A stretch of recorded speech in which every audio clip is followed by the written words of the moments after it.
നമുക്കിന്ന് തനി നാടൻ രീതിയിൽ ഒരു ബീഫ് ലിവർ വെച്ച് നോക്കിയാലോ.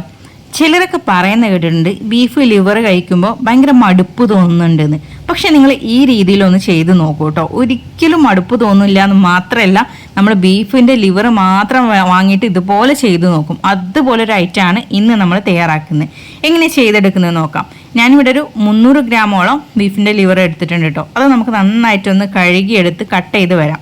അപ്പോൾ ഞാനത് നല്ല പോലെ വെള്ളമൊക്കെ ഒന്ന് തോർത്തെടുത്തതിന് ശേഷമാണ് ഒരു പാത്രത്തിലേക്ക് ഇട്ട് കൊടുത്ത് അതിലേക്കൊരു 1/2 ടീസ്പൂൺ മഞ്ഞൾപ്പൊടി ചേർത്ത് കൊടുക്കാം. കൂടെ തന്നെ നമുക്കൊരു 1/2 ടീസ്പൂൺ കുരുമുളക് പൊടി കൂടെ ചേർത്ത് കൊടുക്കാം.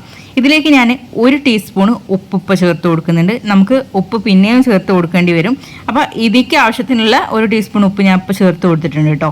ഇത് നമ്മൾ നന്നായിട്ട് ഇതൊന്ന് മിക്സ് ചെയ്തതിന് ശേഷം കുക്കറിലിട്ടാണ് നമ്മളിത് വേവിച്ചെടുക്കുന്നത്. ഇതിലേക്ക് ഇനി നമുക്ക് വെറും 1/4 കപ്പ് മാത്രം വെള്ളം ഒഴിച്ചു കൊടുത്താൽ മതി കേട്ടോ. അതിൽ കൂടുതൽ ഒഴിക്കേണ്ട. പിന്നെ നമ്മളതിങ്ങനെ ഒരുപാട് നേരം ഇങ്ങനെ വെള്ളം വറ്റിച്ചെടുക്കേണ്ടി വരും. അപ്പോൾ ഇത് നമുക്കൊരു 2 വിസിൽ കൊടുത്തിട്ട് വേവിച്ചെടുക്കാം.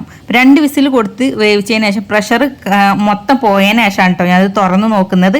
ഇനി നമുക്ക് ബാക്കിയുള്ള മസാല എങ്ങനെയാണ് ചെയ്തെടുക്കുന്നത് നോക്കാം. ഞാനൊരു പാത്രം എടുത്തിട്ടുണ്ട്. അതിലേക്ക് 2 ടേബിൾ സ്പൂണോളം വെളിച്ചെണ്ണ ഒഴിച്ചു കൊടുക്കാം. ഇതിലേക്ക് നമുക്കൊരു 1/2 കപ്പോളം ചെറിയുള്ളി അരിഞ്ഞതാണ് കേട്ടോ ചേർത്ത് കൊടുക്കുന്നത്. ചെറിയുള്ളിയാണ് ഇതിൻ്റെ മെയിൻ ടേസ്റ്റ്. അതുകൊണ്ട് ചെറിയുള്ളി എന്നെ എടുക്കാനായിട്ട് പ്രത്യേകം ശ്രദ്ധിക്കും. ബീഫിൻ്റെ ലിവറിൻ്റെ ആ ഒരു മടുപ്പ് ടേസ്റ്റ് ഇല്ലാതിരിക്കാൻ വേണ്ടിയിട്ട് ധാരാളമായിട്ട് തന്നെ നമ്മൾ ഇതിലേക്ക് വെളുത്തുള്ളി ചേർത്ത് കൊടുക്കണം. ഞാനിവിടെ ഒരു 1/4 കപ്പ് വെളുത്തുള്ളി ഇതുപോലെ നീളത്തിൽ അരിഞ്ഞതാണ് കേട്ടോ ചേർത്ത് കൊടുക്കുന്നത്. അപ്പോൾ ഇത് കൂടുതൽ ഉണ്ടെന്ന് വിചാരിക്കൊന്നും വേണ്ട, ഇത് കറക്റ്റാണ്. ഇത്രയും അളവിൽ നമ്മൾ വെളുത്തുള്ളി ചേർക്കുമ്പോഴാണ് ആ ഒരു ലിവറിൻ്റെ മടുപ്പ് ടേസ്റ്റ് ഇല്ലാതാവുള്ളൂ. അത് നന്നായിട്ടൊന്ന് നമ്മൾ ഒന്ന് വാട്ടിയെടുക്കുക. ഒന്നൊന്ന് ട്രാൻസ്പെറൻ്റ് ആവുന്ന സമയത്താണ് ഇതിലേക്ക് നമ്മൾ ഇഞ്ചിയുടെ പേസ്റ്റ് 1 ടീസ്പൂൺ ചേർത്ത് കൊടുക്കുന്നത്. കൂടെ തന്നെ ഒരു 5 പച്ചമുളക് കീറിയതും കൂടെ ഇതിലേക്ക് ഇട്ട് കൊടുക്കുന്നുണ്ട്.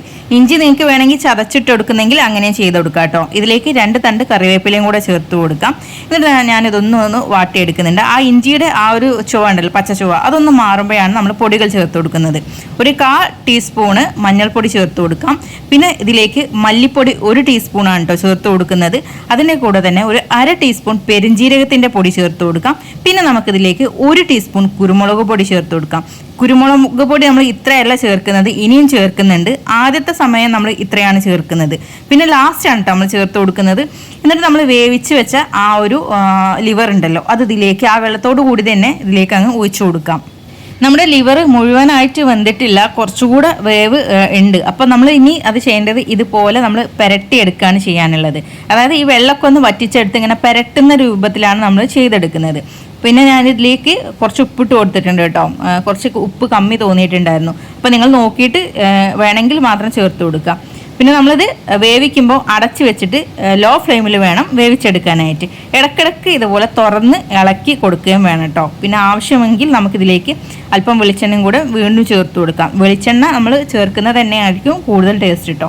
എന്നിട്ട് ഇതുപോലെ നമ്മൾ ഇങ്ങനെ വരട്ടിയെടുക്കുക. അവസാനം ഇത് വേവ് ഏകദേശമൊക്കെ ആയി എന്ന് അവസ്ഥ വരുമല്ലോ, ആ സമയത്താണ് നമ്മളിതിലേക്ക് 1 ടീസ്പൂൺ കൂടെ കുരുമുളക് പൊടി ചേർത്ത് കൊടുക്കുക. കൂടെ തന്നെ അല്പം കറിവേപ്പിലയും കൂടെ ചേർത്തിട്ട് നന്നായിട്ട് ഇതൊന്ന് മിക്സ് ചെയ്തെടുക്കാം. അപ്പോൾ ആ ഒരു കുരുമുളകിൻ്റെ ആ ടേസ്റ്റ് മുൻപിട്ട് നിൽക്കുകയും ചെയ്യും. ഇതിൽ വെള്ളമൊക്കെ വറ്റി നല്ല പോലെ മസാലയൊക്കെ ഇതിലേക്ക് പിടിച്ച് വന്നിട്ടുണ്ട് കേട്ടോ. അപ്പോൾ ഇത്രയുള്ളൂ ശരിക്കും ഇത് ചെയ്യാനായിട്ട്. നമ്മളിത് വളരെ കുറച്ച് ക്വാണ്ടിറ്റിയിലാണ് ചെയ്തേക്കുന്നത്. കൂടുതൽ ക്വാണ്ടിറ്റിയിൽ ചെയ്യുന്ന സമയത്ത് മസാലകളൊക്കെ ഒന്ന് കൂടുതൽ എടുക്കുക. അതുപോലെ ചെറിയുള്ളൊക്കെ കൂടുതൽ എടുക്കേണ്ടി വരും.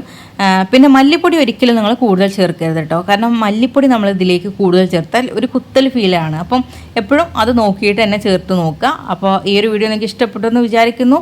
ഇഷ്ടപ്പെട്ടാൽ ലൈക്ക് ചെയ്യാനും ഷെയർ ചെയ്യാനും മറക്കണ്ട. അതുപോലെ തന്നെ ഈ ഒരു ചാനലിലേക്ക് ആദ്യമായിട്ട് വരുന്നവരുണ്ടാവും.